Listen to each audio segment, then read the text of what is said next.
After each application, the crew reviews the pellet distribution via GPS mapping to ensure accuracy. So as he was coming in and landing to reload some more bait, we took the data, plugged it into our computer, downloaded it, took a look to make sure that he had spread where he said he was spreading. Dive crews also monitor the shoreline, while other team members make sure the bait is evenly distributed throughout the island. The operation was completed in a reasonable amount of time, within the time that we expected, and safely. Nobody got hurt. Bait got on the ground, and job was done.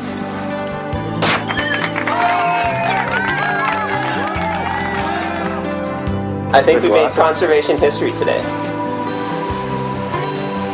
In the days following the drop, crews apply additional bait by hand along cliffs and the shoreline, taking extra precaution to get the pellets into the areas where rats are known to forage. The ledge is on the cliff, and we're using a slingshot to shoot these prepackaged bait bags with about 10 pellets each. Try to get up in the prime rat habitat.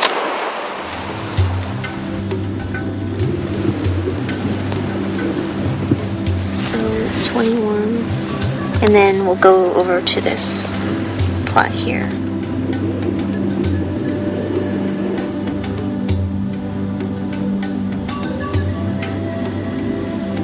For several weeks after the application, the team carefully monitors bait intake and the activity of radio-collared rats. Initial indications are that within 7 to 10 days the rats have taken the bait and died in their burrows.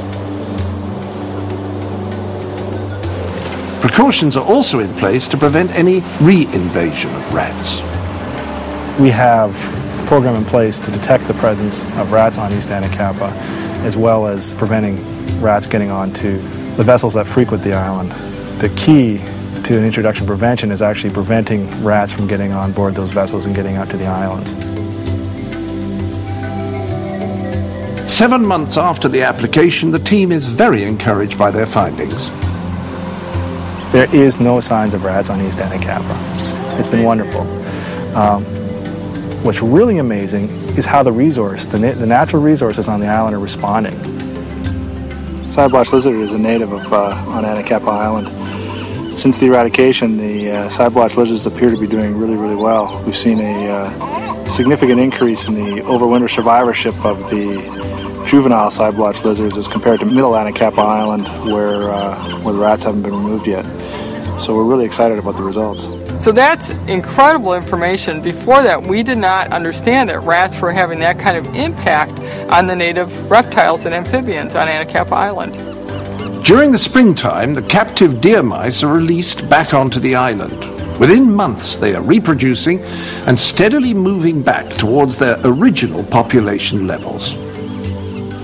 These are the first generation from the captive mice that were released back in April, and they seem to be doing really well. I expect by August the population should triple or even quadruple.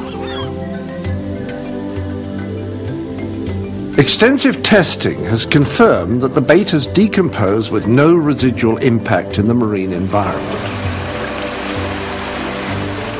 Unfortunately, 6 raptors and 41 songbirds were also poisoned as a result of the rodenticide, but these same species of birds have reappeared on the island and are thriving. As for the Xanthus merlet, researchers are finding intact eggs in areas that had a history of predation. This is nest number 256 in Refuge Cave, and it's probably the first indication that the rat eradication here at Anacapa is having some positive effects for Xanthus merlets. This is the first intact whole egg we've had here in the 3 years of the project. And we're hoping that a second egg will be laid shortly, and we'll get a successful clutch for the first time out of this cave since our studies have begun. This was probably the worst cave of all of them as far as rat depredation on merlet eggs. And seeing a whole egg in here makes me very optimistic about the potential. There's always a few entrepreneurs in any species there's always a few individuals who keep trying the impossible, just like humans, in a way. So there's always going to be a few birds that will come in and try to nest in a place where nesting might have been impossible for 100 years.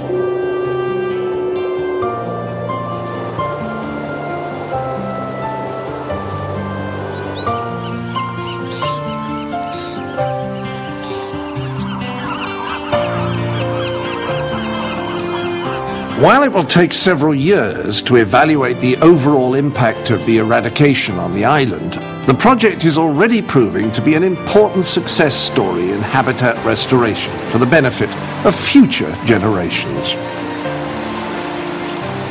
Restoration is sort of both an art and a science. We have to figure out what was injured, we have to figure out what we can do to help it, and we have to figure out whether it's something that we can do without hurting something else.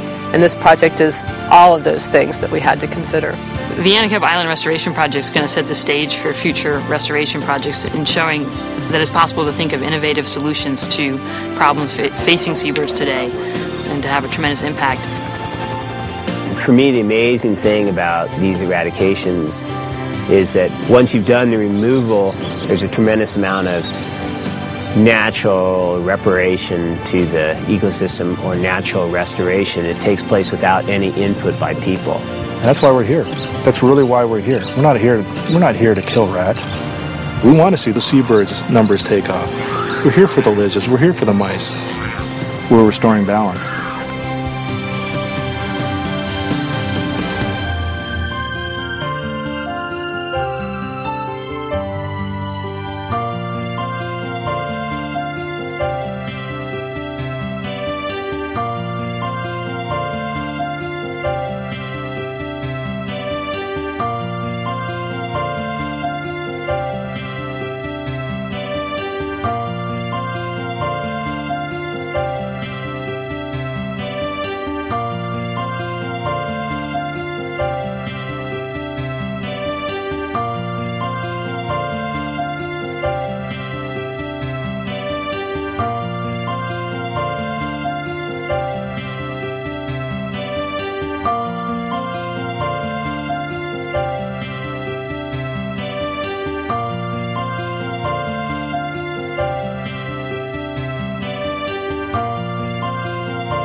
For copies of this program or more information, go to www.restoring-balance.org.